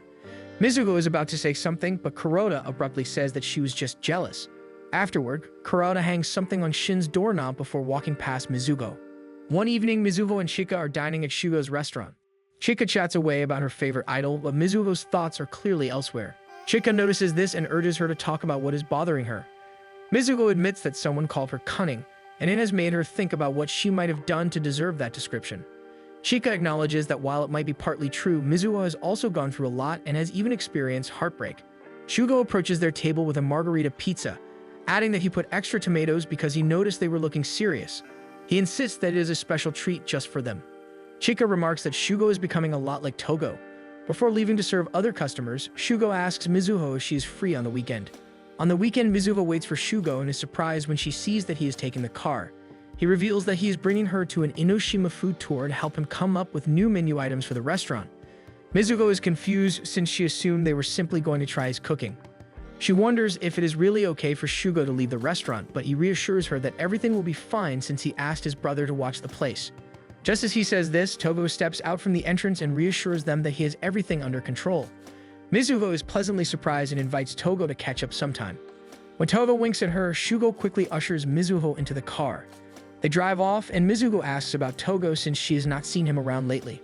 Shugo explains that Togo often helps out at the restaurant during holidays or especially busy days. He adds that many students and their parents frequently dine there as well. Mizuho smiles, realizing that Togo never really stopped being popular. Shugo remembers the day he decided to take over the restaurant. He had been drinking with Togo, who had already quit teaching. Shugo had told him to go back to teaching and said that he would handle the restaurant instead of going to university. Togo had smiled at Shugo's concern for him but refused to quit. He insisted that he was better suited to running the restaurant anyway. Shugo had grown frustrated and told him to stop hiding his true feelings. Togo insisted that not expressing his feelings was a form of love on its own. To Shugo, it might seem like he was simply enduring, but he had no regrets about his decision. Shugo calmly argued back that it was also his choice to take over the restaurant. He shared that he had already obtained his chef's license and running the restaurant was genuinely something he wanted to do. He tried once more and insisted that Togo should return to teaching. Togo smiled at the offer, commenting that he had not realized how much Shugo had grown until now. With that, Togo finally gave in and decided to let Shugo handle the restaurant. He helped Shugo up and jokingly added that Shugo would now be in charge of preparing sweets for his colleagues once he returned to work. Shugo pretended to be upset about the request, but the two of them ended up laughing together that evening. Right now, Shugo is simply happy for the chance to spend time with Mizuho. He quietly checks the Lucky Charm inside the car's drawer. They soon arrive at the Enoshima food market and begin discussing what they should try. Mizuho excitedly suggests takoyaki and runs ahead. Shugo quickly pulls her back by the hand just as a cyclist nearly passes too close to her. His hand lingers and he decides it might be better if they keep holding hands so they do not get separated in the crowd. With that excuse, he gently pulls Mizuho forward to look for takoyaki. They sit down and enjoy the warm snack together. Shugo teases Mizuho about her messy eating habits, though he quickly admits he's only joking. Next, the two of them try the viral octopus sheets. The taste does not impress Shugo much, but he secretly enjoys snapping photos of Mizuho while she happily eats hers. They continue sampling different dishes for a while until Mizuho admits she is starting to feel full. They eventually head to the shrine to take a break. The cool wind soothes them as they sit there quietly. Mizuho spots people hang gliding in the distance and asks Shugo if he still remembers that it used to be her favorite site. Shugo does remember that conversation, and he also remembers that back then he had wanted to be Mizuho's first choice. He had talked to Kizuki and Shin before and had convinced himself that being the third choice was the best path. He told them that true love could only be proven when it was unrequited. Pulling himself out of his thoughts, Shugo tells Mizuho that their next stop is the aquarium. Mizuho brightens immediately at the idea since it has been a while since she last visited one. She recalls that all of them once went there together, but Shugo gently reminds her that today it is just the two of them. As they walk, two girls suddenly approach Shugo and ask if they can take a photo with him. Shugo politely refuses, explaining that he is currently spending time with the most important person to him. They begin descending the shrine's long staircase, and Mizuho struggles a little on the steps. Shugo jokes that she is out of shape and offers his arm, which she accepts. Still, Mizuho senses that something feels a little different about him today. Shugo suddenly comments that Mizuho has grown even more beautiful. Before she can respond, she missteps and falls beside him, hurting her foot. Mizuho immediately apologizes, realizing that he forgot she was wearing heels. After checking her ankle and realizing she can barely walk, he lifts her into a bridal carry and starts heading back toward the car despite her protests. Eventually, Mizuho relents after he points out that she has no comfortable footwear to walk in. He gently seats her in the passenger seat, and Mizuho insists that a pain relief patch is enough. Shugo then offers to take her home and even offers to cook for her while she rests. When he moves to the driver's seat, Mizuho feels suspicious about how different he seems today. By nightfall, they arrive at her apartment. Shugo is already busy in her kitchen while Mizuho checks her ankle. She eventually approaches him and offers to help, insisting that she feels better now because of his care. Shugo allows her to handle the soup while he prepares the rest of the meal. He watches her quietly as she stirs the pot. Mizuho offers him a taste. After confirming that it tastes good, Shugo teases her for taking credit for something he originally prepared. Mizuho laughs and tells him that everything he cooks is delicious. She even brings up the pizza they ate earlier in Enoshima, but admits that Shugo's pizza is still her favorite. Shugo jokingly replies that he will cook for her every day if it makes her happy. Mizuho assumes he is joking, but Shugo is completely serious. In his heart, he truly wants to be the one who makes her happy. The food is soon ready and plated, and they sit down to enjoy the meal together. Afterward, they move comfortably around the kitchen while cleaning up dinner, with Shugo casually fishing for praise. Mizuho happily gives it, unaware that some of his questions carry more weight than she realizes. He hands her a cup of coffee and suddenly asks if he is good enough to be her first choice now instead of her third. Mizuho is unsure what he means and simply praises his cooking again. Shugo tries to press for a clearer answer, but his attention is drawn to a stack of papers on the table. Noticing his curiosity, Mizuho hands them to him and explains that they are drafts from a mangaka she is in charge of. The reference for the setting happens to be the old swim club they used to frequent. Shugo flips through the pages until he notices photographs tucked between them. Looking closer, he realizes it is a picture of Kazuki. Sensing the tension, Mizuho explains that Kazuki happened to be the reference model for one of the characters, so she took some photos. She sits down while Shugo slowly asks how Kazuki is doing. Mizuho answers just as carefully, saying that Kazuki is doing great. Watching him swim again even made her feel like they were back in high school. Shugo's gaze drifts back to the photos, and he realizes that he may never be able to remove Kazuki from Mizuho's heart. Mizuho gathers the papers and begins reminiscing about how wonderful their high school days were. Watching her, Shugo decides that this is the moment he should finally confess. He begins to speak, but Mizuho suddenly mentions that she needs to continue doing her best moving forward. Shugo studies her quietly, thinking about what kind of person he wants to be for her. After making up his mind, he gently calls for Mizuho to focus on him. Once he has her full attention, he starts his confession again. But before he can finish, the doorbell rings. Mizuho assumes it is her father and walks to the door's intercom to check. Both of them are surprised to see that it is actually Kazuki. Mizuho opens the door and Kazuki smiles brightly when he sees her, but his expression quickly changes when he notices Shugo standing inside her apartment. Kazuki decides to ignore Shugo for the moment and instead tells Mizuho of the exciting news that he has entered another competition. Mizuho is genuinely delighted for him since it means he is making steady progress. Shugo flatly adds that he will cheer him on as well. Kazuki notices Shugo reaching toward Mizuho, so he asks why Shugo is there. Shugo answers matter-of-factly that he went on a date with Mizuho. They cooked dinner together and were in the middle of drinking coffee. He then casually adds that he is even considering staying the night. Mizuho quickly scolds him for joking at the wrong time, but she has to excuse herself when her phone rings. Left alone at the door, Kazuki and Shugo end up staring each other down until Mizuho returns. When she does, Kazuki suddenly announces that he should head back. He jogs down the hallway but stops for a moment to turn around and tell Mizuho that he likes her before continuing down the hall. Both Shugo and Mizuho are stunned by his impulsiveness, though Shugo notices a strange look in Mizuho's eyes as she watches Kazuki leave. They return inside the apartment, and Mizuho begins complaining about how troublesome Kazuki can be. She then asks Shugo what he had been planning to tell her earlier. Instead of answering, Shugo suddenly pulls her into a hug. He is about to confess, but something stops him. Holding her in his arms, he realizes that while he wants to be the one she chooses, he cannot bring himself to say the words since he knows she still loves Kazuki. In the end, he lets her go and simply says that he wants her to smile and be happy. Mizuho looks confused, but Shugo only adds that he wants to be nice to her since she has always helped him. A little later, he takes his leave. Before going, he pauses to look at Mizuho for a moment longer and reminds her to take care of herself because of her injury. He drives off and eventually stops by the sea to think. He cannot help but admire how open Kazuki has always been about his feelings, even when it meant boldly taking steps toward Mizuho. Shugo looks at the lucky charm in his hand and considers throwing it away. In the end, he cannot do it, but he quietly decides to let go of his feelings for Mizuho. He returns to the car and turns on the radio, only to be shocked when the next song playing is the one Minami used to play. Memories of Minami surface, her words, and the heartbreak he once felt when he realized he might lose Mizuho. Unable to hold it back any longer, tears begin to fall from his eyes.